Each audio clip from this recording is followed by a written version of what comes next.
Pero ma'am, tatlo kami dun ma'am, tapos ako lang yung tinikitan.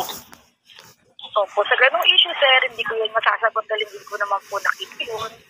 Pero yun pa po, kung yun nga po yung pagkakahuli sa inyo, dahil yung aparada, yun po ang pwede ko isagot. Sabi nga sir, kung nanonood po tayo ng video ng ating congressman, hindi po natin pwedeng silipin yung iba sir. Kasi, opo, sir. Bilugang mundo sir, pwede ngayon, naka-alpha sila, pero darating po yung time, mahuhuli rin po, lalo na kung mali yung ginagawa nila. Hindi, may nakalagay kasi na press yung sasakyan eh. Press. Ano po? Kasi hindi hinuli. Ano po? May? Nakalagay na press. Kaya hindi hinuli. Ako lang hinuli kasi walang nakalagay. Ano po ba sa kanya, sir? Private car lang. Walang ganun, sir. Nagkataon lang po siguro na kayo nakita. Magkakatabi po kami, ma'am. Sige, sir. Videohan nyo na lang po yung sinasabi niyong lugar. Ano po? Para makita natin. Okay po? Saan po isi-send, ma'am, yung video? Sa Jane Arsap na lang po. Jane Arsap na FB? Yes po. Ako po? Ano pong profile, ma'am? Naka-jacket po akong black, sir, na may kausap ako sa po. Sige, ma'am. Salamat po, ma'am. Po.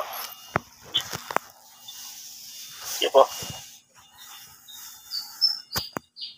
Hi guys, may share lang ako sa inyo. Nahuli ako sa BGC, illegal parking daw. Pero wala namang nakalagay na signboard na no parking. Sa area wala. Kaya sinabi ko, sir, wala namang nakalagay na signboard. Pero bawal yan dito. Sabi, BGC yun.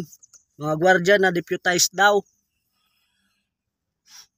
So, sige, walang magawa. Illegal parking. Ngayon, nakita nila yung sasakyan ko, may camera. Hindi ko sasakyan ng boss ko. Driver lang tayo eh. May camera. Ngayon, ako ang inyuna nilang tinikitan. Sunod, yung mga andun sa unahan ko, tatlo kami. Yung pala, nung pinapaalis na ako nung isa, nung tapos ng matikitan, pinapaalis na ako. Tapos, siyempre, malapit lang naman ikutan. Inikot yun, binalikan ko. Pagbalik ko, wala na yung dalawa. Hindi nila tinikitan kasi may nakalagay na press sa sasakyan. Parang press ba yun? Press or media, ganyan. Ako lang tinikitan. Grabe. Ngayon, tinawag ko sa number ni Colbosita. Babae yung sumagot. Jane Arsap daw. Sabi niya, ganun daw talaga. Pagka bawal daw. Wala silang may tutulong. Akala ko mabibigyan ako ni Sir Bosita ng pambayad. Magkano kaya yung illegal parking? Patay tayo dyan. Pero ang pangit kasi ako lang yung hinuli. Bakit ako lang yung hinuli, di ba? Parang may pinapaboran eh. Ang daya, guys.